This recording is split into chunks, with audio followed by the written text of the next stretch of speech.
खबरों के माध्यम से हमसे जुड़े रहने के लिए YouTube पर हमारे चैनल को सब्सक्राइब करें और बेल आइकन को दबाकर घंटी बजाएं।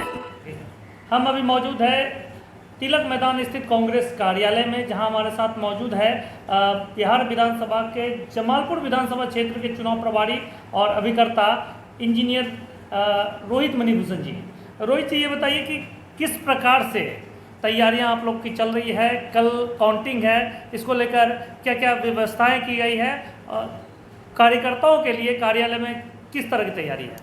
सर्वप्रथम एग्जिट पोल में आप लोगों ने हमें आगे जीतता हुआ दिखाया है, इसलिए जीत और हार तो मतदाताओं ने तय किया है। जनता जनादेश का जो फैसला है सर आंखों पर है, लेकिन हमारी तैयारी यह है कि हम लोगों ने कार्यकर्ताओं के मनोरंजन के लिए वह देश दुनिया से वाकिफ रहे, इसके लिए हम लोगों ने प्रोजेक्टर और बड़ी टीवी स्क्रीन अपने पार्टी कार्यालय में लगा दी है। सुबह 6 बजे से ही, चूँकि हम लोगों को मतगणना हॉल में चले जाना है अपने अभिकर्ताओं के साथ, इसलिए यहाँ पर जो कार्यकर्ता बच जाएंगे वो सभी लोग यहाँ पर, उनके खाने पीने का इंतजाम है, वो आराम से यहाँ पर पूरे बिहार का सिनारियो देखेंगे कि महागठबंधन की सरकार बन रही है और हम 2/3 बहुमत से सरकार बनाएंगे। यह हमारी पूरा आशा नहीं विश्वास है। जिस प्रकार से तैयारियां यहाँ चल रही है और जिस तरह से कार्यकर्ताओं में जोश और उमंग देखा जा रहा है, सभी जोश से लबरेज है जी। इससे क्या माना जाए कि मुंगेर विधानसभा में कांग्रेस, मुंगेर जिला में कांग्रेस की फिर एक बड़ी दस्तक है? बिल्कुल, ये तो पूरे बिहार में ही दस्तक है कि महागठबंधन की ऐसी लहर चली है जिस लहर के सामने अच्छे 15 साल का जो तथाकथित सुशासन था वो कुशासन के ढेर में परिवर्तन हुआ और वह बदल गया। कल जमालपुर विधानसभा में भी कुकर्मी कुमार का अंत होगा और एक नए सूर्योदय का वहाँ उदय होगा और हम लोग एक नया जमालपुर की गाथा हम लोग लिखने के लिए अग्रसर होंगे।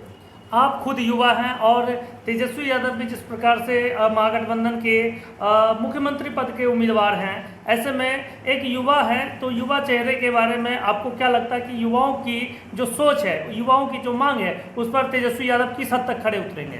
बिल्कुल तेजस्वी यादव ने तो स्पष्ट कह दिया है कि हम लोग 10 लाख रोजगार युवाओं को दे रहे हैं।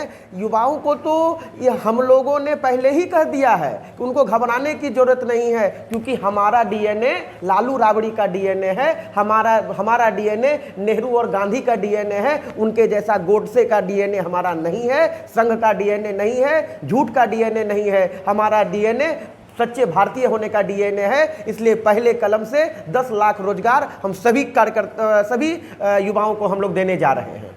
आज जैसा कि रोजगार को लेकर आपने कहा, युवा छात्र भी जो कि आज एजुकेशन के लिए बाहर जाते हैं, उसके लिए भी क्या लगता है कि शिक्षा के क्षेत्र में कुछ विकास हो पाएगा बिहार में? बिल्कुल होगा शिक्षा के क्षेत्र में विकास। यह स्पष्ट उदाहरण है कि एग्जिट पोल में हम लोगों को महागठबंधन को 44 से 47% वोट शेयर आप दिखा रहे हैं। आप एक तरफ कहते हैं माई समीकरण की बात, मैं तो कोई समीकरण नहीं मानता, यह जनता का समीकरण है और जनता का समीकरण ऐसा है कि हर जाति, हर वर्ग, हर युवा ने हमें वोट दिया है और हम उनके पैमाने पर खड़े उतरेंगे, हमें यह पता है। और एक निश्चित तौर पर कल महागठबंधन की सरकार 2/3 बहुमत बनेगी।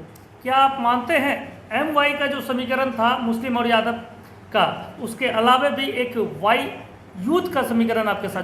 बिल्कुल युवाओं ने सत्ता परिवर्तन किया है और युवाओं के पैमाने पर हम बिल्कुल खड़े उतरेंगे, यह स्पष्ट है। और जमालपुर में भी हमारी पहली प्रयास है कि जमालपुर का पत्थर उद्योग चालू हो। जमालपुर के कारखाने में जो पहले 22, आपको भी मालूम होगा सर, 22,000 कर्मचारियों की क्षमता हुई करती थी रेलवे में, जो आज घटकर सिर्फ 2700 हो गई है। हमारे जमालपुर के किसी भी बेटा को, भतीजा को, युवा साथियों को बाहर जाने की जरूरत ही नहीं है, क्योंकि जमालपुर शहर एक समय में 30,000 से 35,000 लोगों को रेलवे और पत्थर उद्योग के माध्यम से रोजगार दिया करता था। हम तो पूरे जिले को रोजगार दिया करते थे, लेकिन इस कुकर्मी कुमार और इस कुकर्मी कुमार के सहयोगी शैलेश कुमार ने इसको जबरन बंद कराया। सिर्फ और सिर्फ सरकार को धोखे में रखकर जमीन को वन विभाग को देने का काम किया इस पहाड़ को, वरना ऐसा पहाड़ तो पूरे बिहार में कहीं नहीं है। पूरा रेवेन्यू आप देख लो, पहाड़ का रेवेन्यू, क्या पाकुड़ से गिट्टी आनी बंद हो गई?